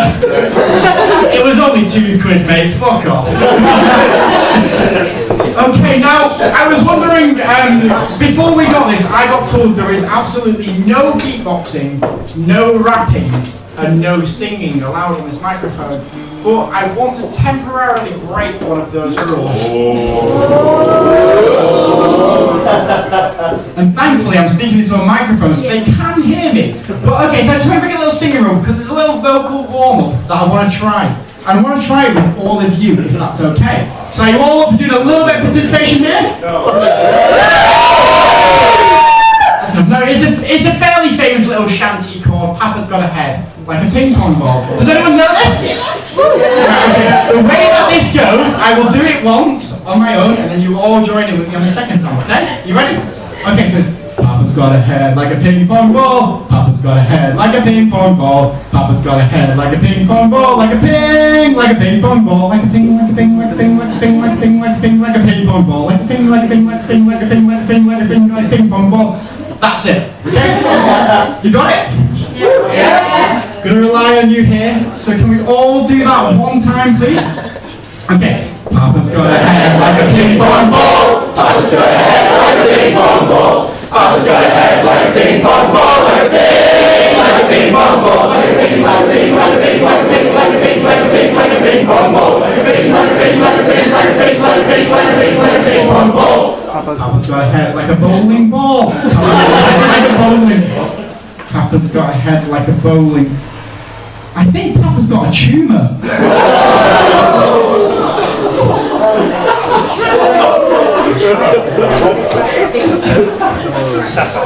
Poor Papa. Anyway, so did you all enjoy the last act? Absolutely glad. We've got a wonderful headliner coming up for you. Now, the very first time that me and this lady met, she showed me her nipple piercing. The very first time me and this lady met, she showed it me again. She was quite drunk and then she spilled a kebab on it.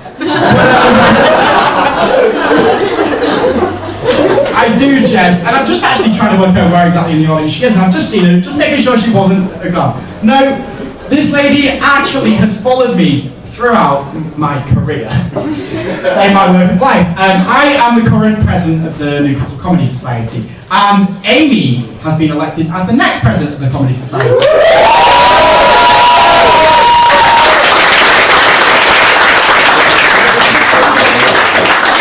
I started work as an online bingo presenter. That is not a joke. On Bingo Studio Live, Grand Bingo, Wednesday the 17th of June, 4:30 till 12. But yeah, I started work as that, and Amy has just had her first little induction shift as a bingo presenter. I have gone through a sex change. And Amy did the procedure. There you go, she is an absolutely wonderful friend of mine. She is an absolutely brilliant being. I'm sure you'll enjoy her a lot. Please welcome to the stage the wonderful, the beautiful Miss Amy McCann!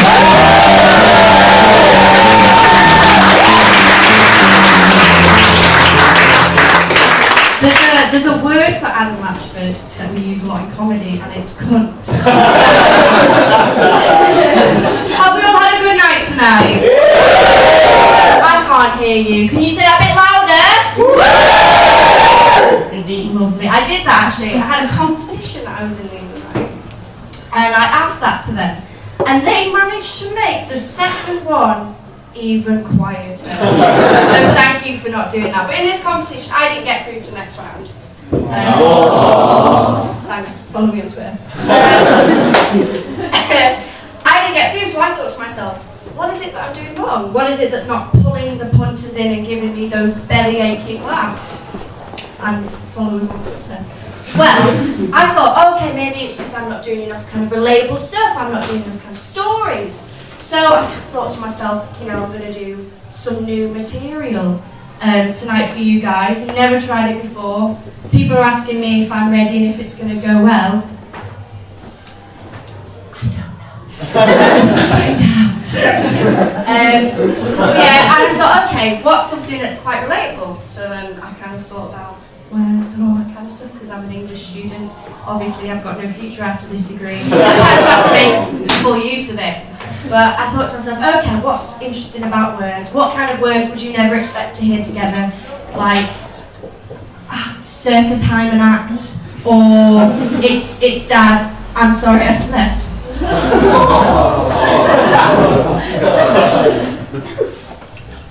Didn't hear that one. But then I thought, okay, here's something crazy. Ant and Dec fan fiction. Yes, my friend. So I thought, okay, that's a thing that possibly can't exist. But yes, it does exist. And it is more beautiful than you have ever imagined. So I was having a good look, obviously for research purposes, at some of the best Ant and Dec fan fiction. And as much as you know, you enjoy Saturday Night Takeaway. Do we all know Ant and Dec, by the way? This is like the capital of Ant and Dec. Like these are all spiritual reasons. If you haven't got a tattoo of either of them, then please can you it was. But yeah, so I found a Tumblr account called Those Geordie Boys. Yes. Dedicated to all your Ant and Dec / fiction. This is one that's called Getting Through. Do you know what? It actually wasn't that sexual, but it was even better than that, because you don't need sex to make a good story, as we will find out. So,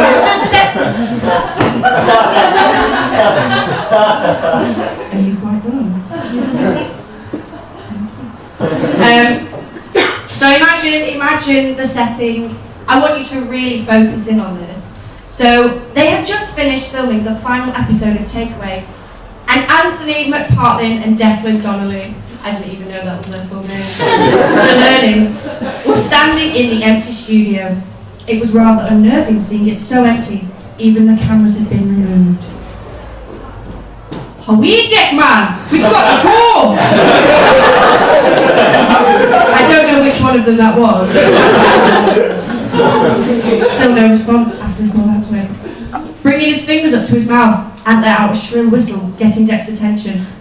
Motioning with his head towards the door. The two men walked out of the studio. Everything's fine so far. It's happy. It's great. They got to the door just as Dec realised he had left his phone on one of the seats. Oh no! Ant shook his head. Go on then, I'll meet you outside, Ant told Dec, just as he ran out of the room. I'm not really sure why he ran out of the room. As he got back into the studio, Dec knew something wasn't right. Lights dimming, tense music playing. If the studio had been clear, then why was there a bag hidden in the seats? Yes, I see your quizzical faces, we'll find out. Ignoring the thought, Dec grabbed his phone just as he heard a strange beeping noise.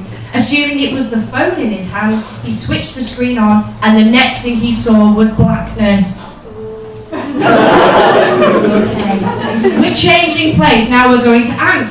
Ant spotted Robbie Williams, our favourite artist, who had been a guest on that episode. He had his back to him, wait for his car to turn up, so Ant ran up to him, tapping his shoulder.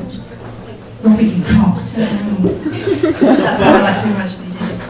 Hey, here, Robbie, what do you think of the show? And this is getting worse, isn't it? And that's Robbie. It was good, possibly one of the best ones yet. Hey, where's Dec? Robbie looked over Ant's shoulder. Forgot his phone, so he's meeting me outside. Oh, you know what he's like? Ant and Robbie chuckled. Yes, we do, because we three are the best of friends.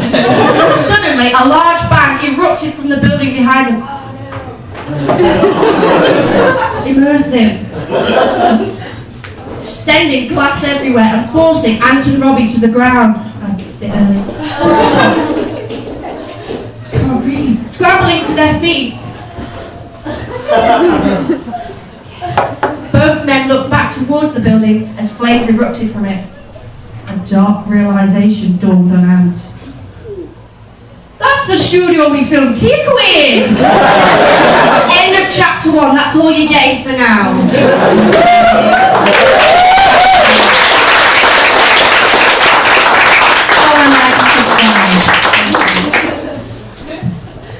was that. That was story time. Did we all enjoy that? I did too. Possibly more than any of you will ever know. I just needed filler. But are we all having a good time tonight? Yeah, we're all gonna. Anybody gonna go out, get some?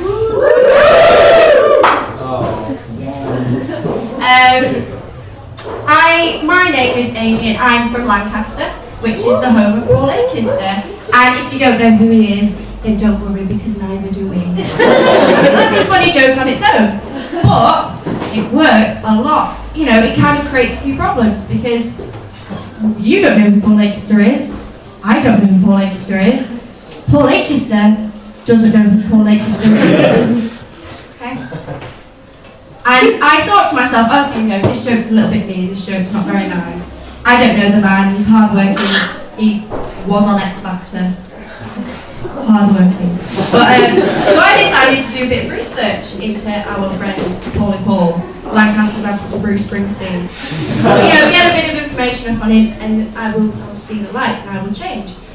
So, Google it, I found an article called Everything You Need to Know About Paul Lancaster. Everything you need to know about Paul Lancaster. I will say that one more time, just so it's everything you need to know about Paul Lancaster. Fact number 1, name Paul Lancaster. Strong! Already knew it, but thank you. We're off to a good start. Second fact was previous occupation, pub singer. That was the article. Everything you need to know about Paul Lancaster. Fantastic. That was written by The Mirror, obviously the last bastion of good journalism. It's interesting actually, because a paper known for making up shit about people and then getting caught for it could not make anything up about this man. He is that dull. Operation U-Tree is going to focus its efforts on him, not because he's a sex offender, but there is literally nothing of interest. Incidentally, for that part, I usually have a picture of him, but then I realised that holding nothing is a better representative. So just sort of, this is him. But that kind of got me thinking about all the other X Factor has-beens. You know, the ones that won and they cried a lot. And that's general enough to sort of describe all of them. And, you know, you think after they've reached the dizzying heights of mediocre fame, what do they do? Because, you know, obviously it's different for James Arthur, who has carved a career out being a professional cunt. I mean, good on him. Utilising skills. But the other ones, what do they do? Do they just get jobs at B&Q? Like, I'm there buying my plywood, as I do. And I'm stood there and I'm just waiting at the till, the cashier's putting it through, and just like, Kikakoza. You used to be the bad boy of X Factor, but now you're just bad. At life.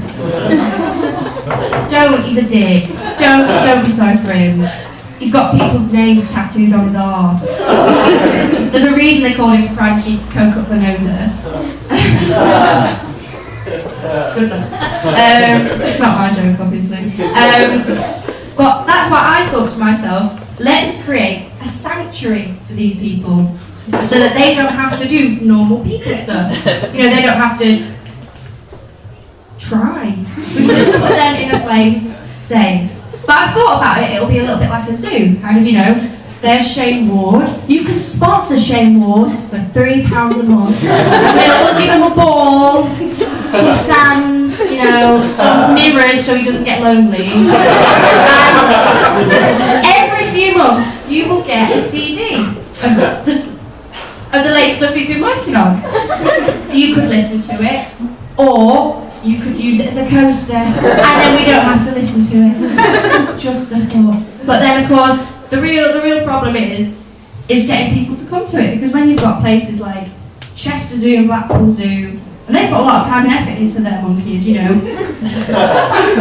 The thing is why would you know, why when you've got those zoos, you've got monkeys that can perform, would you come to my place and see animals throwing their shit at you? That's not going to work. But thank you for asking how I am, by the way. I'm worried about data. You know, our data, the stuff we put on there, it's gone through the nether regions and it's not coming back. And a lot of that stuff's kind of abused. Our information is taken and put into dangerous places. There was one incident actually of this that I thought was quite amusing. It was that a 13-year-old in America had posted a status about Obama. The FBI found this and then they interrogated him. And after hours and hours and hours of interrogation on the naughty step, they smashed his lollipop.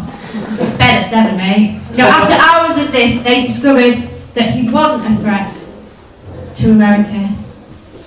Now, I don't know how long it takes you to train to become an FBI agent or for the CIA. I don't know what degrees you need, I don't know what kind of military training you need, but my guess is that a 13-year-old is not a threat to anyone. And if they are, one thing that I can guarantee will nip it in the bud is telling them about sex, because they will be far too busy discovering porn to give any threat to anyone. I don't know if you can imagine the conversation. Mummy, what's bukkake? Well, petal. When Mummy and Daddy's friends all love each other very well, she becomes a cum bucket.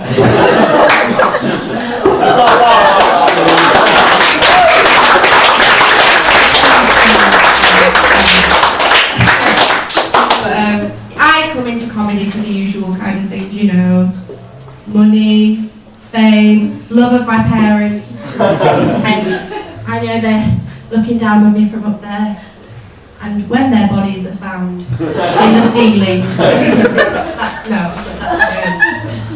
it's the backyard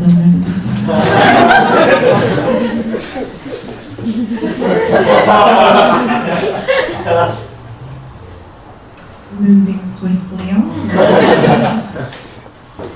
I've actually forgotten the next bit, you know, I don't. I'm sorry. I don't know what I'm going to do now. Dance. Do you want to see me dance? Okay.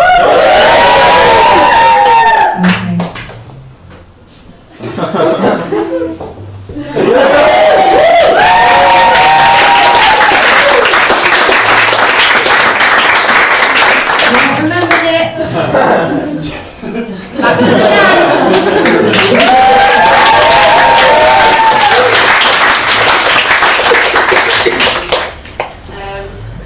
I'll leave you with this then, given it's all gone now, it's in the nether regions, it's not coming back, much like my comedy career.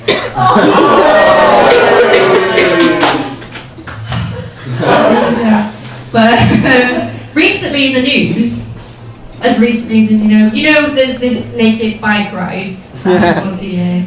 It's kind of a bit of a Ronseal job, people are naked and cycling, there's a lot of traffic. There was a man actually who was kicked off it for having an erection, as you do. But you know, they carried on regardless. More power to them, showing that indeed they do not let one dick's head rule the day. Thank you everybody, you've been absolutely wonderful.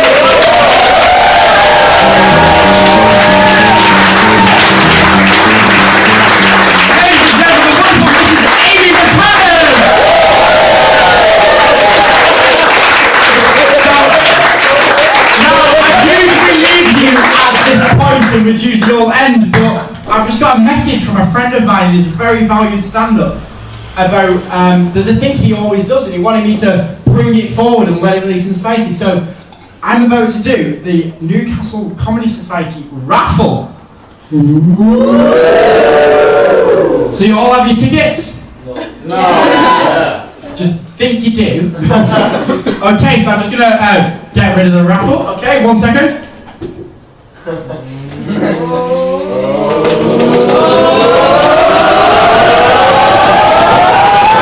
Number 7, anyone? I mean, you're gonna have to show me proof of purchase. So you have number 7, yes?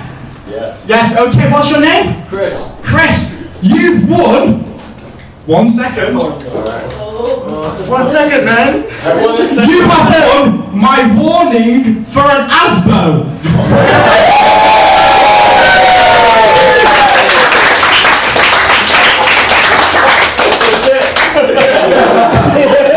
I just really wanted to get rid of that. Okay, anyway, so I want to do a huge thanks to every single performer that I've been on tonight. So, for the acts in the first act, can we get a big round of applause for the first act?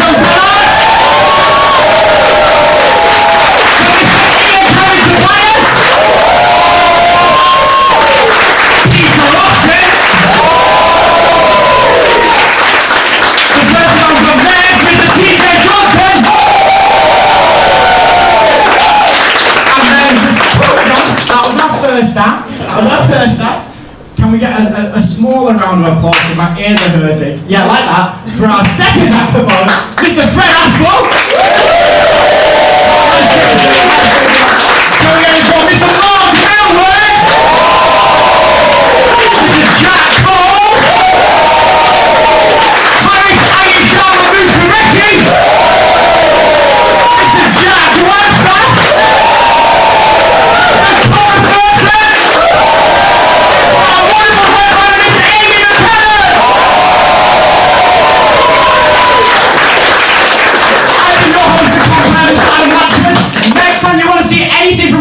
Next year, mission like Newcastle Comedy Society. It was written on Jack Cole's chest before. Thank you very much.